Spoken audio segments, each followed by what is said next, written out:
YouTube? What's happening, Heaven Bound family? It's been a minute, eh? I'm currently in Martinsville, Virginia, getting unloaded. Yo, it took, as soon as I start this video, they just turned my light green. So I'm gonna go grab this paperwork and we're going to be continuing this video because this is my year review of Variant and how it sucks. So I'm gonna catch y'all in the next clip and we're gonna finish out the rest of this video. But so I decided to keep the video rolling, but I'm still gonna get into that review on this glorious company that I'm still employed with. I'm gonna key this in and we are out. And I don't have a pre-plan, so we are about to go to I wanted to go to a Love's. It's like a Love's, and I'm in the middle of nowhere here in Virginia, so there's not many options within at least a 60-mile radius. So everything is gonna end up being like an hour out. But I don't like where the Love's is located. It's gonna have me going back through a lot of these tight roads that I'm trying to avoid. So I think I'm just gonna get back on I want to say I-81 and go to like a rest stop or see what truck stops may be along that stretch of highway, because I know 81 is a major interstate. So that is what we are going to do. We key this in and we are out of here.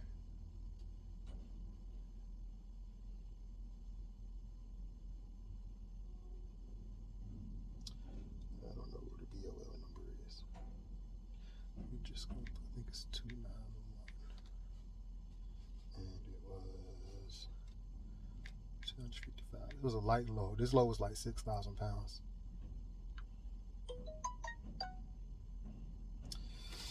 So, now that I got that done, I'm going to take a picture of my paperwork, send it in so that I can be compensated for these miles. But yo, I'm very disappointed in how my year is ending with this company. Everything started out great, but now it's like I can't really hold on no more, because it's livelihoods that are at stake. People got families and stuff. What am I doing? I suck at multitasking. Hold on, y'all.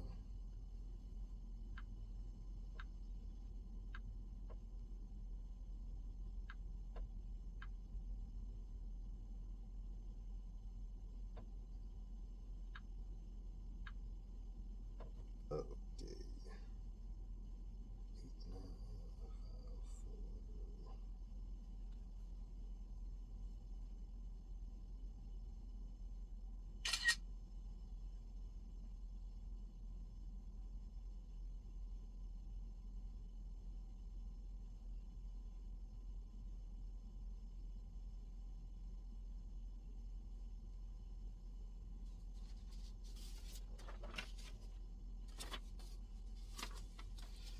This man gonna stand up right quick, mate.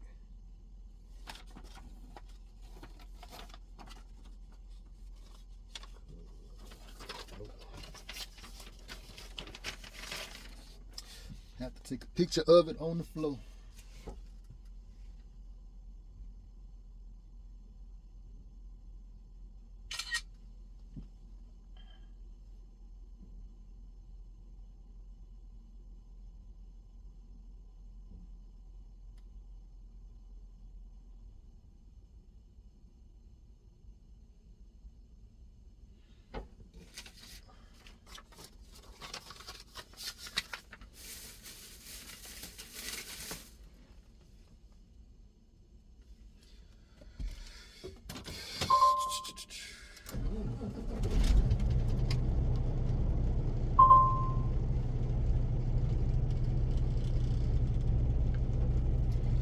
Yeah, I'd definitely much rather go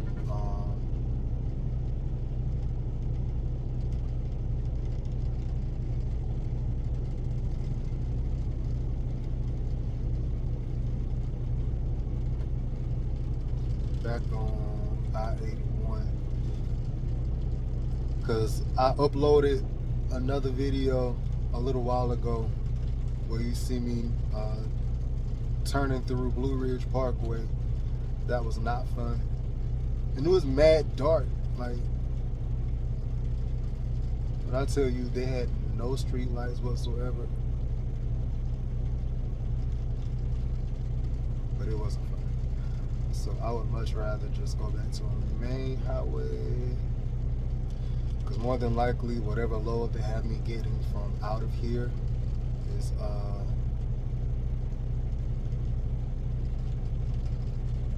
going to be along that stretch, because there's not a lot of loads that come through these remote areas or come out of remote areas. So more than likely they'll have me something that's along that I-81 stretch,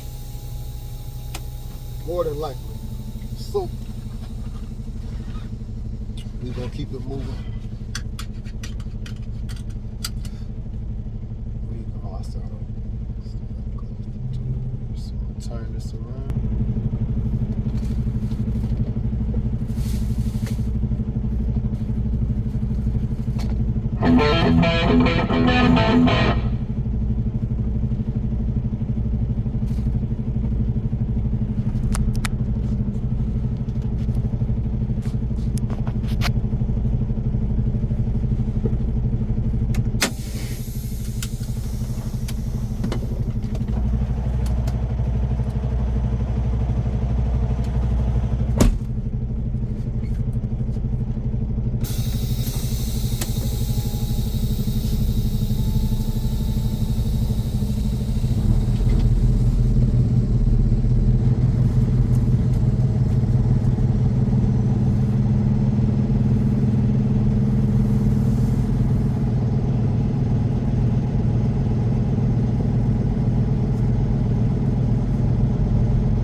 Yes, sir.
You have a good one.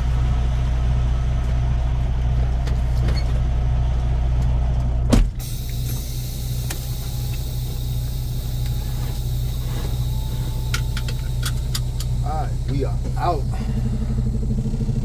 I need my sunglasses.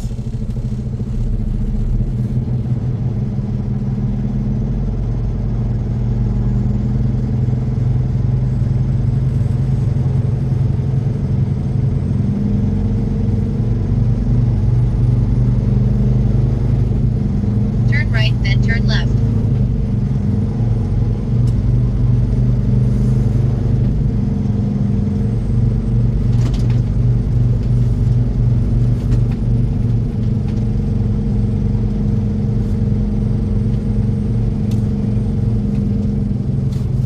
Turn left on Nautica Way.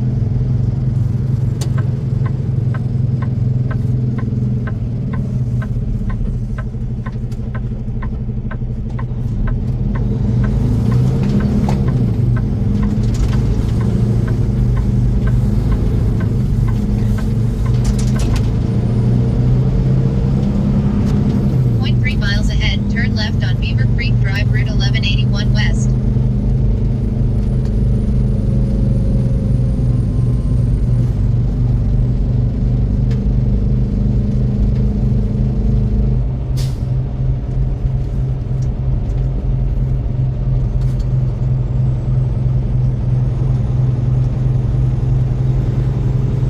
So yeah, we are heading to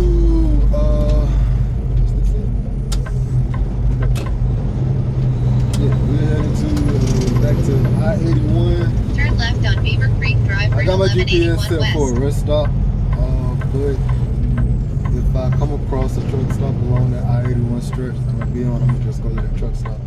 Should be pretty easy to find parking this early in the morning, but we'll see. 0.9 miles ahead, turn right on Virginia 108 North Kings Mountain Road.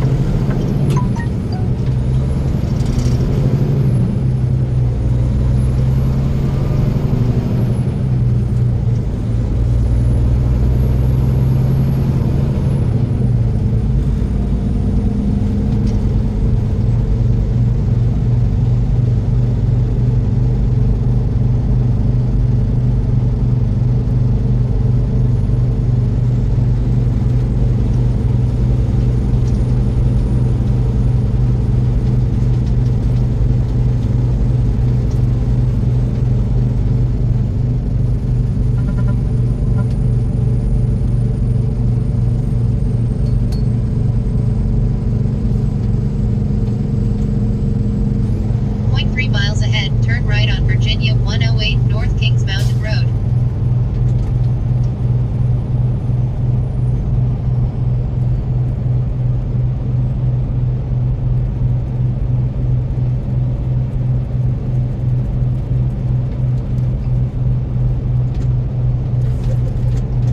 Turn right on Virginia 108 North Kings Mountain Road.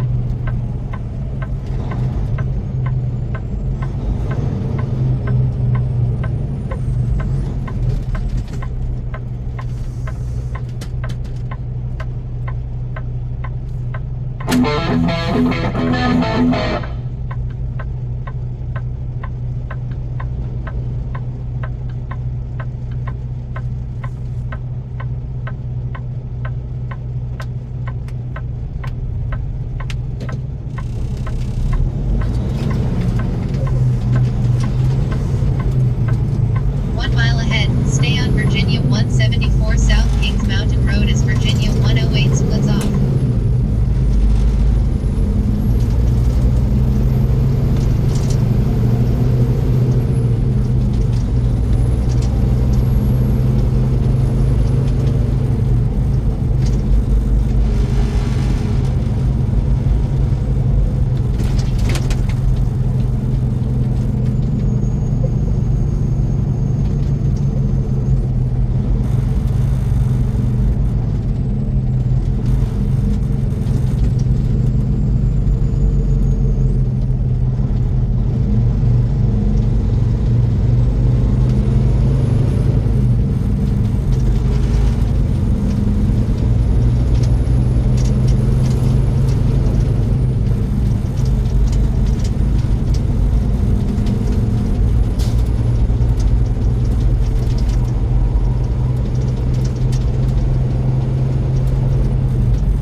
So I noticed a speedway that I'm pretty familiar with as I was on my way heading to I-81.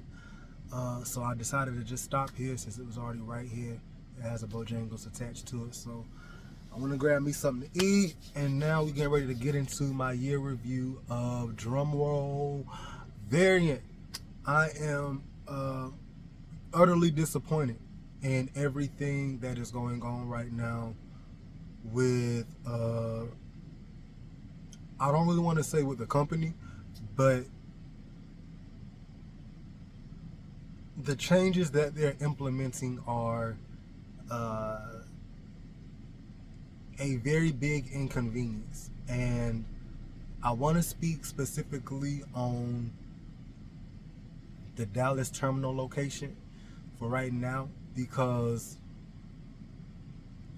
they changed the fleet setup to where wherever your home location is, your closest home terminal, like that's your assigned terminal. So your fleet manager is going to be working out of that location. So me, I live in Dallas, so the Dallas terminal, that's my home terminal, that's where my fleet manager is. So like same thing if I was to live in like Georgia, 9 times out of 10 my fleet manager would be in Tunnel Hill, Georgia.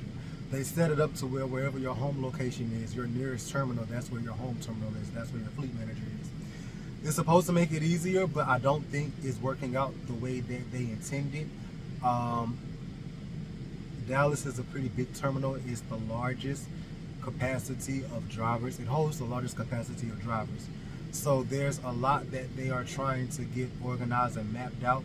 My only issue with all of this is this has been going on for about 4 to 5 months now, and I'm kind of losing my patience. I'm losing my patience with the communication. I'm losing my patience with my fleet manager. I'm losing my patience with the way they are running this operation, and how they value very little of a driver's input. They want to go based off of systems, they want to go based off of analytics, and they want to go based off of technology. And they're not really valuing the input of the drivers or implementing the ideas of the drivers or the concerns of the drivers. I really believe that drivers know a whole lot more than just, the trucking aspect of trucking. Yeah, we are pretty expert at navigating the road and the trucker lifestyle, but we also know a little bit about freight. We also know a little bit about customer service and planning and whatnot, even box planning. We know a little bit we can touch different areas with just being along for the ride for a prolonged period of time of simply being a driver. You can pick up on a lot. And so at this point, with everything that's going on, I'll give you some specifics. They have not been able to keep anybody stable and solid at the Dallas terminal for about 3 or 4 months now. I've switched to fleet. Well, I haven't switched, but I've been given new fleet managers frequently over the past several months, and it's very alarming for one, but it gives this image that they're having a hard time getting it together on the inside. And it's bad enough that drivers are suffering out here in the midst of this freight shortage, freight recession. So I feel like the least they could do is dot their I's and cross their T's over on the office side. But it seems like they're making, I'll speak for myself, my job a whole lot harder these days than actually making it easier. I have a fleet manager, and I'm not going to call any names, but every time I call for an issue or to get something resolved, it somehow, some way turns into my fault. And for example, there was an issue with an empty trailer. I just come off of home time, and they had put a load on me, and it was a live load, and they picked up at 3 p.m., but I didn't have an empty, so they sent me an empty location. I go to the empty location, and I'm told that they can't release any empties unless I bring one in. All right, cool, no problem. So I called them back, and I'm like, hey, they're not going to give me an empty because I don't have one to bring in. So they're saying, okay, cool, we'll just find another empty location. This was at 8 o'clock in the morning. 8 o'clock in the morning. 8 o'clock in the morning. The whole entire day went by. 4:50, around 5 o'clock rolls around. They actually paused. Let me back up. Close to 3 o'clock, which was the time that that the load was supposed to be picked up, they pulled the load off of me. And so I'm assuming, okay, well, they're just going to give me another load because they couldn't find me an empty. So I ended up getting a phone call from my fleet manager close to around 5 o'clock. And they did not say anything about the empty trailer. They called to ask me why I didn't go pick up that load. And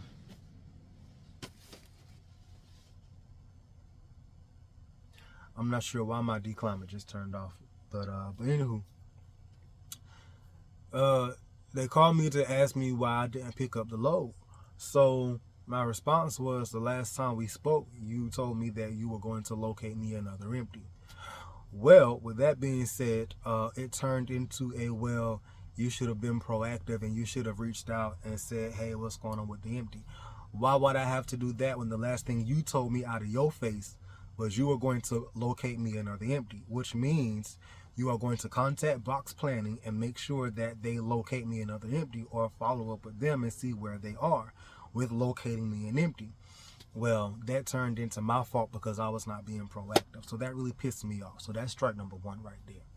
So strike number two, we were on the phone getting this whole thing situated the same day that they took this load off of me. Before we got off the phone, before she hung up, she said, I see that they put another load on you, so it should be coming through. The load didn't come through until about 9 o'clock that night. 9 o'clock that night, the load came through, and it was picking up from the Dallas terminal, which was where I was at. Okay, cool. The only issue was the load delivered 9 o'clock in the morning. It was a live unload, and it was in Wichita, Kansas. From Dallas to Wichita, it was going to be roughly 7.5 hours. So here it is, already 9 o'clock. I'm still messaging the evening crew, getting the load information straight as I'm communicating with them, telling them that I may not be able to run this load safely because of you dispatching it short notice. So it's about 10 o'clock at this point, and they're saying, okay, well, I'm going to reach out to customer service and I'm going to see what we can do. In the event that they don't take this load off of you, what is your ETA? So I'm like, okay, cool. Give it about 1300, 1 o'clock. Let me see if that'll be good. Let me get my sleep in, because 9 o'clock, that's my sleep schedule. So if I've been up all day, then I'm definitely going to be sleepy by the time I get 3 hours down the road, let alone a full 7.5. So that was another thing that kind of got under my skin. That's poor planning. So nonetheless, they ended up keeping the load on me, and I was able to run it late and deliver it by 1 o'clock. So the following morning, day crew is back in. My fleet manager calls me that morning, and she's asking me how things are going. And I'm like, well, this load is late. Because the load that you said that they had put on me, it did not dispatch until 9 o'clock last night. She informs me that there was a system glitch, and again, it became my fault. Why didn't you call in to inquire about this load? Why should I have to? I verbally said, why should I have to? Why do I have to always run up somebody's backside whenever something is not being done? When it always boils down to someone not doing what it is they're supposed to do. So what it sounds like is you're not organized. It sounds like you're having a hard time pulling it together. You don't really know what you're doing. Not just you as the fleet manager, but the customer service, the planning, and the box planning, and everybody involved that plays a hand in making sure that this operation runs smoothly. Why is it always my fault? So nonetheless, that was another occurrence. And then there's, to top it all off, I have not had any good loads in the past several months at all, mile-wise. I'm cool with that. I understand that. I understand it's a freight recession. I understand it's a lot going on. But my point is, if drivers are already out here going through it as it is, why are you making it that much more harder on the inside? The least you could do, dot your I's, cross your T's, meet us in the middle, because we know a little bit of how to make things run a little bit smoother too. But you constantly shoot down drivers' input, so it's like, okay, well, hands off. We're gonna let you do it your way, and when you crash and burn, you just crash and burn. So this kind of is what it is. But the sad part is, I've been trying to hold out for about 4 months now, and it's not getting any better. At the end of the day, I'm losing money. I'm not really making money like that. It's not looking too good. I'm not sure how it's looking at other terminals or other locations with the company, but right here on the Dallas side of it, because everybody in there is new, Like there's not one person in there that has experience with driving the truck, knowing how this whole thing operates. They have call center experience, no trucking experience. So that's another thing that really gets to me whenever you shoot down drivers' inputs, as if you've been in this role, as if you've been in this lifestyle for a prolonged period of time. You have not.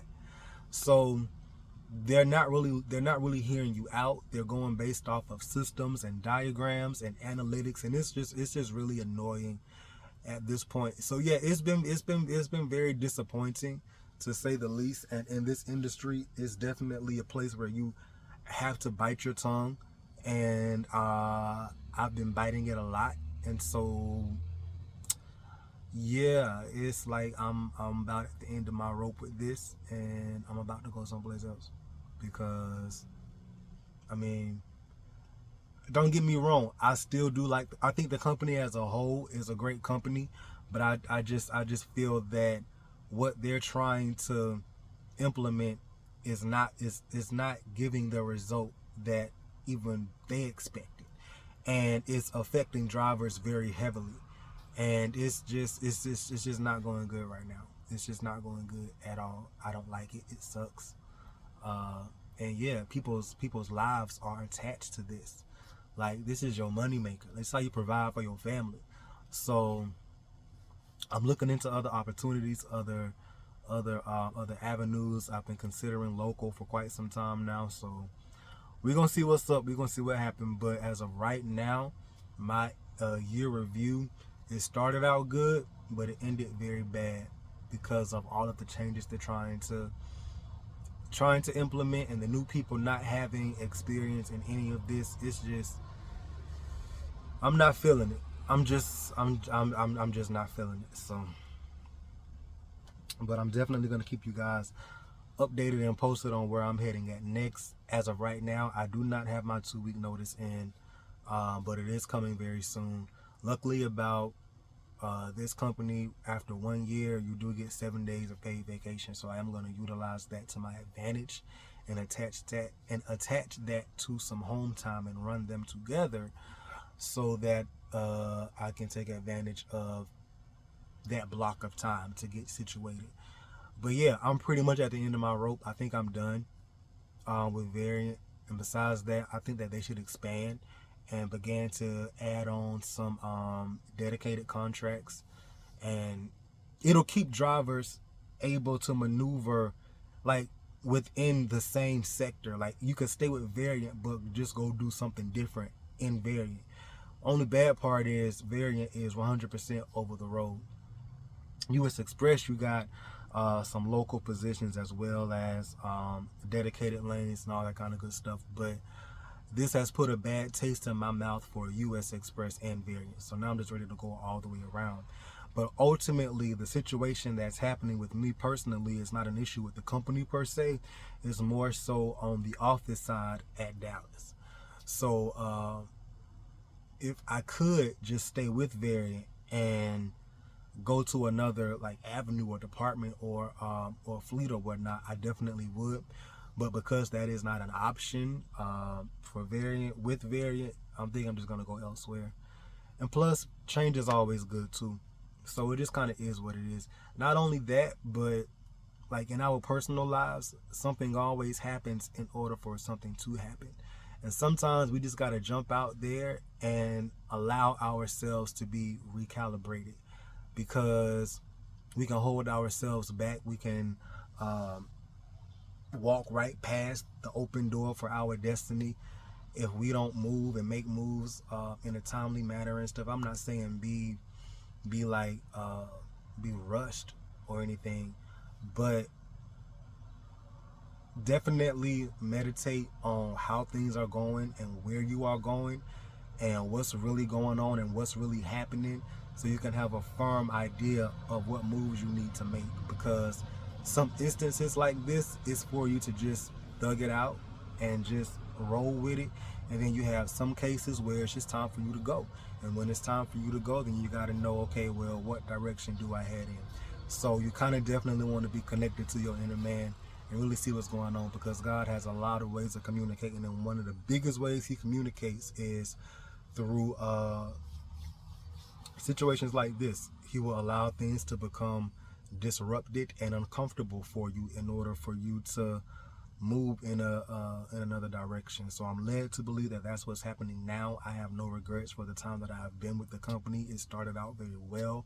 I wish it would have ended the same way that it started, but it is what it is. No company is perfect, no person is perfect, but at the end of the day, after 4 months of low miles and very little money, as much as I would love to stick around and watch it get better, because I'm sure it will, I can't ride the wave no more. So, because I still got moves to make. I still got things to do. So, I can't just sit here and wait for a company to bounce back and get themselves together.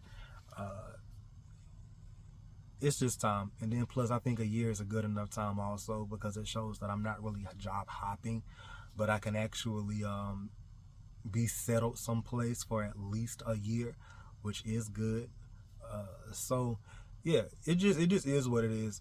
But I appreciate y'all. Let me know in the comments what y'all think about this freight recession, what you think about Variant. I think a few of y'all may have started with Variant recently, so let me know how's it going. I would love to hear your feedback and see what's going on your side, or wherever your terminal is, or how things are operating wherever you are at. But for me, I think it's a wrap. But I love y'all. I appreciate y'all. I'm going to catch y'all in the next video. Stay blessed, and I'm going to see you soon.